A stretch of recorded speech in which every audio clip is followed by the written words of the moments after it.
Ibadah yang langsung kepada Allah adalah memasukkan rasa bahagia ke hati orang lain. Masjid bisa roboh, Ka'bah bisa sepi, tapi hati manusia yang beriman akan abadi dalam ketaatan dan kecintaan padanya. Sejatinya menghadap kemanapun, kita melihat kebesaran Allah yang membuat kita menyebut namanya. Bukan hanya di Ka'bah, tapi juga di gubuk-gubuk orang miskin, di rumah-rumah yatim, bahkan di lembaga pemasyarakatan. Kita bisa berbeda dalam hal kebenaran, namun kita memiliki visi yang sama dalam hal kebaikan. Yang perlu kau dengar hanya dua jenis orang, yakni yang mencintaimu karena dia bicara dengan ketulusan dan yang pintar karena dia bicara dengan keilmuan. Kalau diperintah atau dilarang atas sesuatu yang tak ada alasan rasionalnya, maka di sanalah ketaatan kita diuji oleh Allah. Terlihat buruk di mata manusia padahal baik di matanya, itu cobaan yang akan jadi pahala besar. Sering kali kita mengkambing hitamkan orang lain atau sesuatu di luar diri kita. Padahal yang bermasalah adalah diri kita sendiri.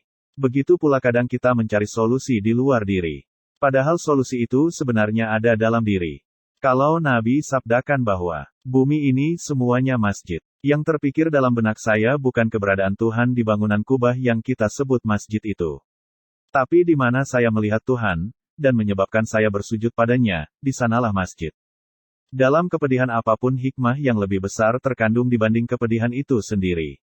Semua musik yang mengajak kepada nilai-nilai luhur, kemanusiaan, perdamaian, ketulusan, cinta, kesetiaan, dan lain-lain itu termasuk musik yang baik. Jangan sampai setelah berhijrah, ibadah kita menjadi lebih semangat, namun kita menjadi tidak murah senyum kepada orang lain. Matematika Allah bukan dihitung dari seberapa langkah kita ke masjid, tapi seberapa besar kemauan kita. Muslim belum tentu Islam. Karena bisa jadi umat Islam tidak merepresentasikan nilai-nilai Islam itu sendiri. Jika ada pendakwa Islam yang justru mencerai-beraikan sesama Muslim atas nama perbedaan pandangan, ia berarti telah mengkhianati Nabi. Karena Nabi mempersatukan, tapi ia mencerai-beraikan. Mari kita selalu berakhlak dan mempersatukan, seperti Nabi Shallallahu Alaihi Wasallam yang terbaik akhlaknya dan mempersatukan para nabi dan kaumnya di akhirat. Peperangan itu bukan hanya tidak selaras dengan ajaran Islam tapi mengkhianati fitrah manusia yang pada dasarnya membenci peperangan. Meninggalkan kesan yang baik lebih penting dalam dakwah ketimbang menyampaikan pesan yang baik. Pembelaan atas nama Tuhan sebenarnya hanyalah pembelaan atas ego suatu kelompok saja.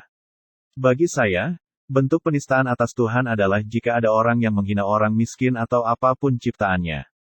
Kita bisa berbeda dalam hal kebenaran, namun kita memiliki visi yang sama dalam hal kebaikan.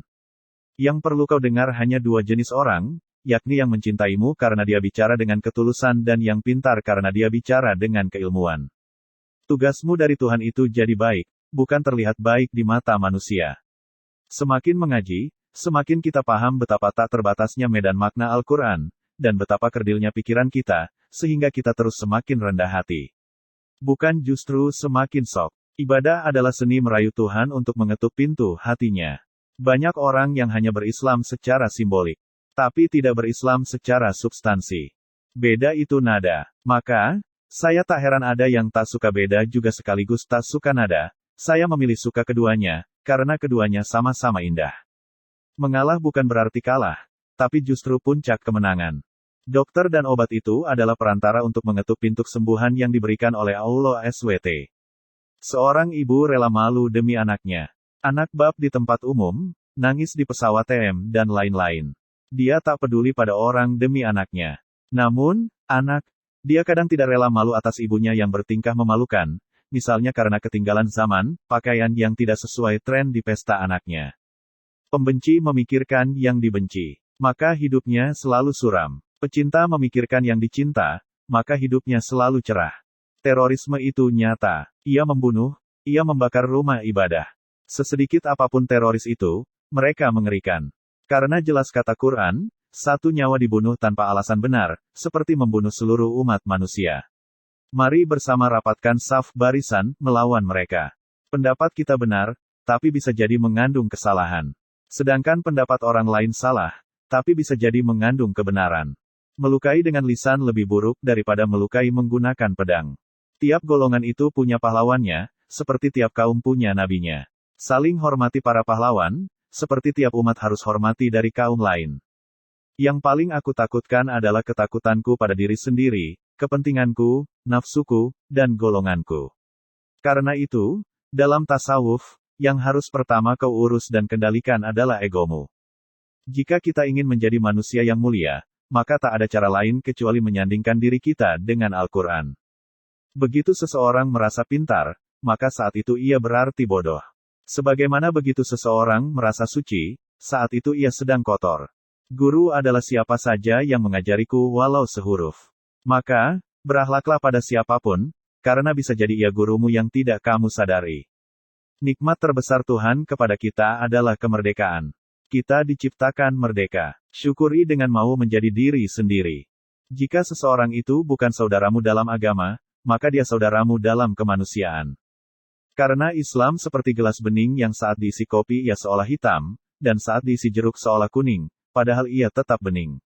Pertanyaannya, dulu agama turun untuk mendamaikan, sekarang kok justru agama menjadi sumber kegaduhan. Dokter dan obat itu adalah perantara untuk mengetuk pintu kesembuhan yang diberikan oleh Allah Subhanahu wa Ta'ala. Ibarat kata dalam satu taman, semua bunga layu dan masih ada satu yang masih hidup.